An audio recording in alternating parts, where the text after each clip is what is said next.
Somos el equipo de Gómez García Consultora de Inteligencia Económica, y en este espacio, Soberbios y Chacritas, vamos a analizar cómo dos fechas clave, el 8 y el 18 de diciembre, fueron en realidad el preludio de una crisis que ya se veía venir, el Decreto Supremo 5503.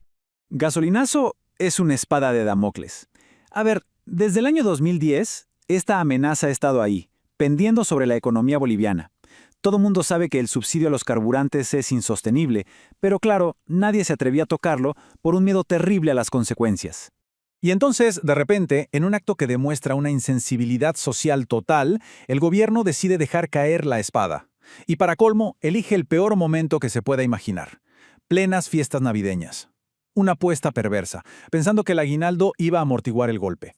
Lo más desconcertante de todo esto es que las consecuencias eran de sobra conocidas. O sea, no es ningún misterio lo que sucede en estos casos. Los precios y el dólar se disparan, los más vulnerables se empobrecen todavía más y se pone en jaque la estabilidad política del país. Es, literalmente, una fórmula para el desastre. Precisamente por eso, este decreto fue mucho más que un error de cálculo. Fue una prueba irrefutable de incompetencia, una que confirmó la peor de las sospechas: la ausencia total de un plan de gobierno serio para enfrentar la crisis. Este fracaso, entonces, nos obliga a levantar la mirada, a ir más allá de la ideología. Nos fuerza a preguntarnos, ¿qué significa realmente tener competencia económica? ¿Qué se necesita para navegar una tormenta perfecta como esta? Y esta es la pregunta central. Si es tan fácil señalar la incompetencia, ¿cómo definimos lo contrario? ¿Qué es lo que separa a un gestor competente de uno que no lo es, sobre todo en medio de una crisis? Y aquí tenemos la primera pista, que es fundamental. La solidez teórica, los títulos, los doctorados, son una condición necesaria, sí, pero no son para nada suficientes. Son, digamos, como la entrada al estadio. Te permiten entrar, pero de ninguna manera te garantizan que vas a jugar el partido. La prueba real no está en el qué hacer, sino en el cómo, el cuándo y sobre todo en qué orden se hacen las cosas. El perfil que se necesita en una situación así no es el del académico de escritorio, la imagen es otra, mucho más potente. Se necesita un piloto de tormentas, alguien con horas de vuelo certificadas en turbulencia severa. Y a este piloto lo podemos evaluar en tres frentes clave. Primero, su maestría para ejecutar. Segundo, su capacidad para aprender de lo que pasó en otras crisis similares. Y tercero, su inteligencia para navegar el campo minado que es la política. Esta frase lo resume todo a la perfección. La maestría en la ejecución es, de lejos, la habilidad más crítica. No se trata solo de saber el destino final, sino de trazar la ruta para llegar ahí sin que todo explote en el camino. Ahí es donde se juega el partido de verdad. Pensemos en la secuencia de las medidas con esta analogía. Una economía en crisis es como una cometa en medio de un huracán. Una idea muy común es decir, hay que liberar el tipo de cambio. Bueno, eso es como soltar la cometa al viento, un suicidio económico si se hace sin la preparación adecuada. Porque antes de soltar la cometa, se necesita el ancla fiscal creíble.